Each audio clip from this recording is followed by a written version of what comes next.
शांततेचे महाकारुणिक तथागत गौतम बुद्ध ज्यांनी या महाराष्ट्रात सदाचाराच्या विचाराचं सिंचन पेरलं ते राष्ट्रगुरु जगद्गुरु संत तुकाराम महाराज, जिच्या कुशीत या महाराष्ट्राचं नेतृत्व वाढलं आणि घडलं ते जगातलं सर्वात वंदनीय पवित्र मातृत्व राष्ट्रमाता राजमाता मा जिजाऊ.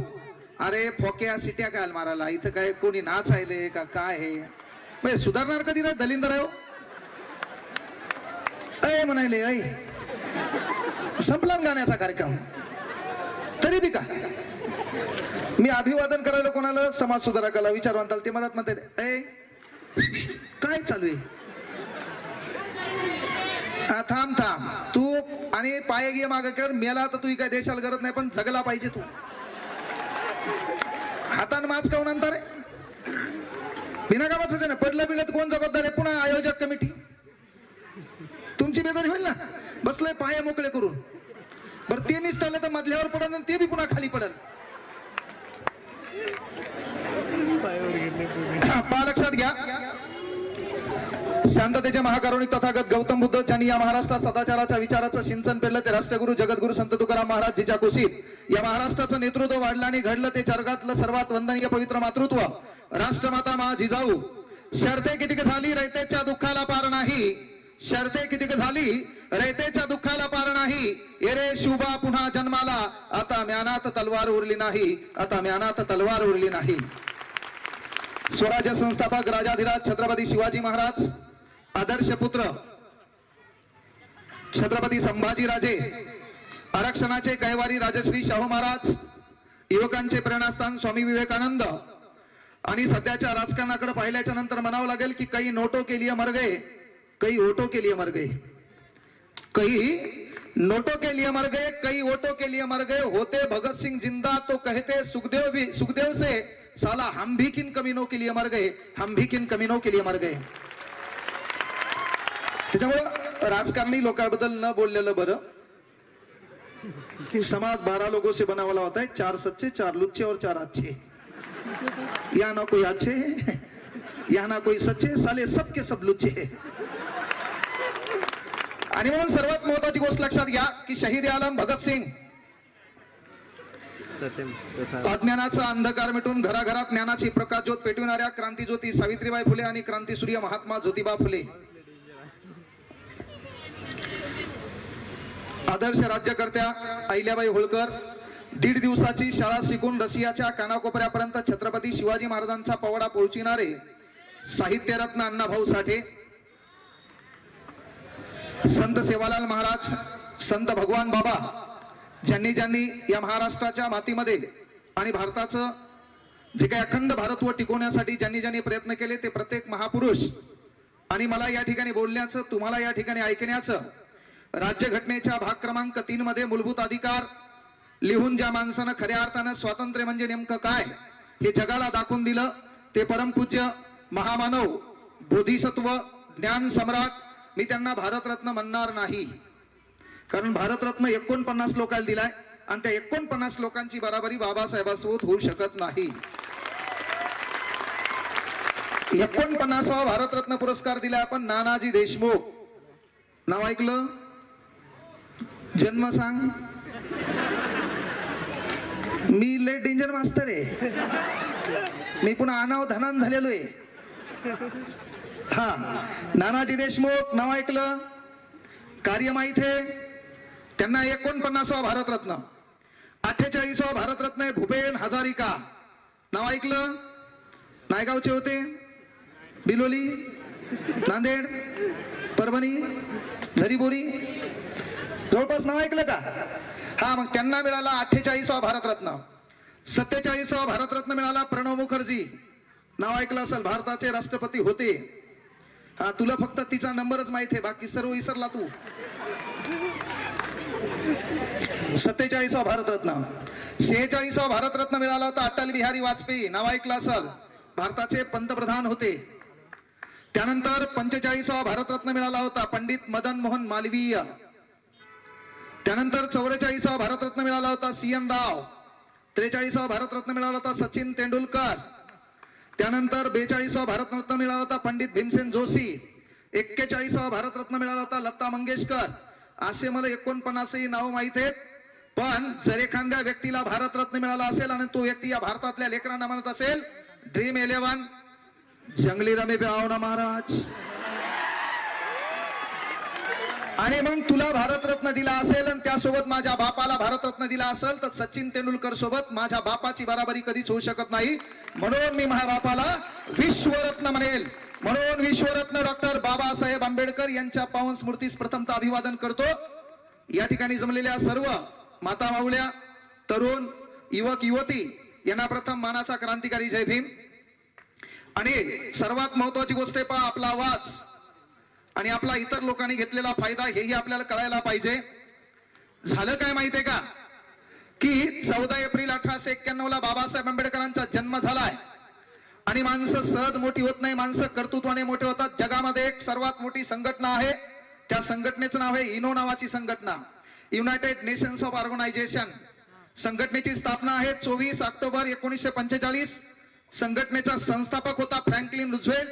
आणि ज्या बाबासाहेबांना शाळेमध्ये शिकताना अडचणी आल्या त्या माणसाचा दिवस 14 एप्रिल इनो नावाच्या संघटनेनं साजरा केलाय जागतिक ज्ञान दिवस. काय केलाय? जागतिक ज्ञान दिवस. आपला प्रॉब्लेम काय माहितीये का, आपण टाळ्या वाजताना विचार करतो बाजूच्यानं वाजवली का, आणि बाजूच्यानं वाजली तरच मी वाजिणार है ना, माझ्या बांगड्या बिंगड्या फुटतील. काऊन नाही, आपाप मरायच्या. कार्यक्रम बाबासाहेबाचा, आपलं रक्त सळसळतं पाहिजे, आपल्यामध्ये तो जोश पाहिजे. अरे पण तरुण आहेत. ओ दरिया ही क्या जिसमें नहीं रुवानी, ओ दरिया ही क्या जिसमें नहीं रुवानी, जोश नहीं लल्ला तो किस काम तेरी जवानी, किस काम की तेरी जवानी. म्हणून आपलं रक्त सळसळतं पाहिजे. आपण भीमाची लेकर आहेत. तुम्हाला माहित आहे जगात कुठलंही मॅटर हो, काही हो, संविधानावर हल्ला हो, खाजगीकरण हो, काही हो, तुम्हाला लोक म्हणतात खाजगीकरण व्हायला, तू बांगड्या घालून घरात बसून आमच्या पोराला पुढं कर. आपला कार्यक्रम कोणी तेच व्हायला त्याला माहिती, फक्त रस्त्यावर एकच येऊ शकते. संविधानावर हल्ला झाला, इकडे नोकरी करणार, पगार घेणार, सर्व काय करणार, पण संविधान म्हणल्याच्या नंतर बुडात हात घालणार आणि घरात बसणार. मग संविधानावर हल्ला झाल्यावर पुढे कोण? आमचेच लेकर. संविधानाचं काही झालं, संविधानावर कोणी बोललं त्याच्यावर कमेंट डिबेट करणार कोण? आमचेच लेकर. बाकी पगार घेणार, आपला फायदा घेणार. आपला पहिला फायदा संविधानाचा आणि आपल्या बाबासाहेबाचा कोण घेतला तर तो राजकारणी लोकांनी. म्हणून आपल्याला पहिलं चित्र बदलायचंय. कारण व्हायला काय माहितीये का, आपल्या घरात राजकारणी व्यक्ती आला बाप्पा आणि आपल्या घरात छत्रपती शिवाजी महाराजाचा फोटो दिसला की ते आल्या आल्या डायलॉग मारायले जय जिजाऊ. आपल्याला वाटायले बेन आपलंच आहे. घरामध्ये शिवाजी महाराजाचा फोटो दिसला की बाहेरून येणारे डायलॉग हाणायले जय शिवराय. आपल्याला वाटायले बेन आपलंच आहे. त्यानं आपल्या वस्तीकडे फिरला, कधीच आला नव्हता, आणि निवडणूक जवळ आल्यावर आपल्या वस्तीकडे आला, घरात एंट्री मारली, घरात बाबासाहेब दिसले, आपल्याला म्हणायला क्रांतिकारी जय भीम, मानाचा जय भीम, कडक जय भीम, निळा जय भीम. आपल्याला वाटतंय बेन आपलंच आहे. आता आपण या लोकांच्या भूलतापांना बळी पडायचं नाही, आपल्यातली एकजूट दाखवायची आहे. मग अरे परकीय राजकीय व्यक्ती आपल्या घरात एंट्री मारायला की घरात एंट्री मारल्या मारल्या आपण काय करायचं, त्यांना घरात एंट्री मारली रे मारली की घरात बाबासाहेब आंबेडकर आणि शिवाजी महाराज या दोघांचे फोटो आजूबाजूला लावायचे. येणारा कोमात गेलं पाहिजे, आतलं बेन हाय कोणाचं नेमकं. पहिले आपण लोकांना कोमात घालायचं शिका. आतापर्यंत आपल्या लोकांना कोमात घातलं ना, आता आपण लोकांना कोमात घालायचं. ते लहान लेकरं शांत करा. पण त्याच्याबद्दल न बोललेलं बरं, ते मै मजा घेण्यासारखे. लहान लेकराच्या नादी कोणीच लागायचं नाही. कारण मी त्याच्याबद्दल बोलवणं ती माय माझ्या घेणार. कारण तुम्हाला माहिती आहे महाराष्ट्रात प्रबोधनाची चळवळ इंदोरीकर महाराजांना पोहोचली होती है ना. मग ते इंदोरीकर महाराज काय करायचे माहिती का, कीर्तन सुरू झालं कधी बी मधात मूड मध्ये कीर्तन आल्यावर काय करायचे, एकाला उभं करायचे, ओठ सांग किती विले. मग ते म्हणलं 6 विले. सांग म्हणले 1 किलो कापूस जड का 1 किलो लोखंड जड. ते म्हणलं महाराज 1 किलो लोखंड जड. महाराज म्हणले स्टेजवर ये. महाराजांनी त्याला स्टेजवर बोलिलं. सांग म्हणले 1 किलो कापूस जड का 1 किलो लोखंड जड. ते म्हणलं महाराज 1 किलो लोखंड जड. महाराज म्हणले गध्या तुला अक्कल आहे का. अख्खे लोक हसले ना. ते म्हणलं काही हो, महाराजाचा बदला आपल्याला घ्यायचा आहे. म्हणून लेकराच्या नादी लागायचं नाही. काही हो म्हणला, आपल्याला महाराजाचा बदला घ्यावाच लागते. मग महाराजाचं कीर्तन दुसरी कर आणि दुसऱ्या गावात तेच पोरग ड्रेस चेंज करून पुढेच बसलं ना. महाराज गेले सुरू. महाराजांनी लगेच चालू केलं, "ऐ, कितीला आहे तू?" त्यानं कमरेवर हात ठेवला. "6वीला आहे" म्हणला. "सांग मला 1 किलो कापूस जड का 1 किलो लोखंड जड?" ते म्हणलं, "महाराज 1 किलो लोखंड जड." स्टेजवर ये म्हणले. आता ते ऍटिट्यूड आलं ना, त्यानं ठरून आलं होतं महाराजाचा कार्यक्रम करायचा. मग काय, त्याला वरती उभं केलं आणि वरती उभं केल्यावर सांग मला 1 किलो कापूस जड का 1 किलो लोखंड जड? मला काल सांगतो, आज सांगतो, उद्या सांगतो, 1 किलो लोखंड जड. महाराज म्हणले, "गध्या, आगाव बोल नका" म्हणला. आगाव बोलायचं नाहीच म्हणला. ते उतरलं खाली आणि खाली उतरलं, स्टेजच्या खालून 1 किलो कापसाचं गाठूड आणलं आणि 1 किलोचं माप स्टेजवर घेऊन वरती आलं. स्टेजवर घेऊन वरती आलं, महाराजाकडे पाहून म्हणलं, "महाराज विचारा एकदा." महाराज म्हणले, "सांग 1 किलो कापूस जड का 1 किलो लोखंड जड?" तुम्हाला छाती ठोकपणे सांगायलो, मला 1 किलो लोखंड जड. महाराज म्हणले, "गध्या, बोलायचं नाही म्हणलो होतो." एक काम करा म्हणले, "हे 1 किलो कापसाचं गाठोडं तुमच्याकडे ठेवा, 1 किलो लोखंडाचं माप माझ्याकडे ठेवा. तुम्ही मला कापसाचं गाठोडं फेकून आणा, मी तुम्हाला माप फेकून आणतो, कळल जड का आहे." म्हणून ह्या लेकराच्या नादी लागायला परवडत नाही. फक्त तुमचं काम आहे, तुमचे आहेत म्हणून सांभाळून घ्यायची. तुम्ही काय करायला, तू बसली एकीकडे, बाप बसला तिकडं, है ना. त्याच्यात पुन्हा एखाद्या बापाची इच्छा असते, कार्यक्रम 90 हल्ल्याशिवाय मजाच येत नाही. पाहिजे जरा, म्हणजे असं परफेक्ट शब्द कानापर्यंत जातात, हृदयाला टच होतात. म्हणून पहिलं काम काय आपल्याला, की आपल्याला ते परिवर्तन करायचं आणि त्या परिवर्तनवादी चळवळीचा भाग आपल्याला करत असताना लक्षात घ्या, व्हायला काय माहितीये का, या देशामध्ये प्रश्न भाषणानं मिटणार नाही. या देशातला प्रश्न पहिल्यांदा राष्ट्रानं मिटतो. म्हणून जर या देशात प्रश्न भाषणानं मिटला असता तर घराघरामध्ये वक्ता तयार झाला असता. आजकाल वक्ते कमी वक्ते वाढले, वक्ते कमी झाले आणि वक्ते वाढायले. म्हणून आपलं पहिलं काम आहे, आज तुम्ही या ठिकाणी बसलात, बसल्याच्या नंतर एक गोष्ट तुम्हाला जाणवली असेल, बाबासाहेब आंबेडकरांच्या विचाराला तुम्ही प्रेरित करत असाल आणि खऱ्या अर्थानं स्वतःला भीमसैनिक म्हणून घेत असाल तर तरुण या नात्याने एक गोष्ट लक्षात घ्या, 14 एप्रिल झालेली आहे, आपण बंबाट नाचलो असेल, लाखो लोकांनी तुम्हाला डायलॉग आणले, जयंत्या नाचून नाही वाचून साजऱ्या करा, तरी तुम्हाला म्हणायचं त्याचं काम हे आपलं काम आहे, एकच दिवस हे अंग हल्लच पाहिजे. आणि म्हणून जरी ती तारीख गेली असेल तर आजच्या तारखेला का होईना आपल्या बापानं असं हात वरती केलेलं आणि सांगितलेलं, जीवनात कधी संकट आलं तर भिवू नको, मी तुझ्या पाठीशी आहे. असा आपला बाप चौकामध्ये हात करून उभा आहे. आणि म्हणून त्या बाबासाहेब आंबेडकरांच्या विचारांना जर पहिल्यांदा अभिवादन करायचं असेल तर एक गोष्ट लक्षात घ्या, या ठिकाणी सूत्रसंचालकांनी सांगितलं होतं की इथं आणि तिथं 15 फुटाचं अंतर आहे, मात्र इथे येण्यासाठी 5 वर्ष आगळी वेगळी मेहनत घ्यावी लागती.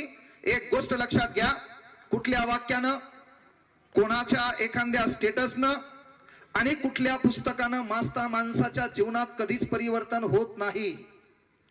माणसाच्या जीवनात परिवर्तन होण्यासाठी पहिल्यांदा त्याच्या डोक्यात आपल्या गरीब परिस्थितीबद्दल राग आला पाहिजे.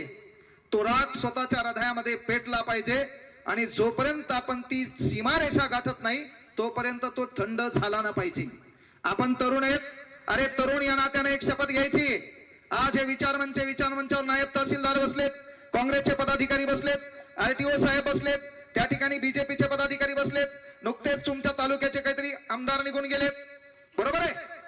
आणि मग या ठिकाणी एक गोष्ट लक्षात घ्या, हे जे काही विचारमंच आहे, या विचारमंचावर बसलेले जे काही पदाधिकारी आहेत आणि तुमचेच खाली बसलेले मायबाप आहेत, याच्यात पहिली दरी आहे, ती दरी आहे बाळांनो विषमतेची दरी.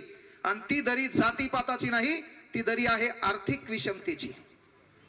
म्हणून पहिलं काम, आपल्याला राग आला तरी चालतो, कोणी डायलॉग आणला तरी चालतो, कोणता फोक्या आपल्या घरी 1 क्विंटल तांदूळ आणून टाकणं. म्हणून सबसे बडा रोग, मेरे बारे में क्या कहेंगे लोग, तो पहिलं काम काय. या ठिकाणी आपण ज्या ठिकाणी बसलो त्या ठिकाणी एक शपथ घ्यायची. आज लक्षात घ्या, तुमची माय तिथं बसलेली आहे जमिनीवर, आपला बाप कुठतरी उभा आहे किंवा खाली बसलेला आहे, तू पण कुठतरी उभा आहे. एका गोष्टीचा राग आला पाहिजे.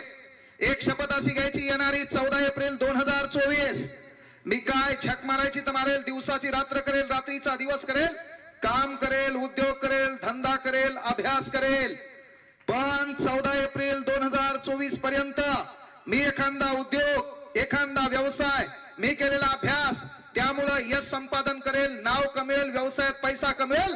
येणाऱ्या 14 एप्रिल 2024 ला साला मी तिथं बसलेला असेल, पण माझ्या मुला बाप इथं बसलेला दिसेल.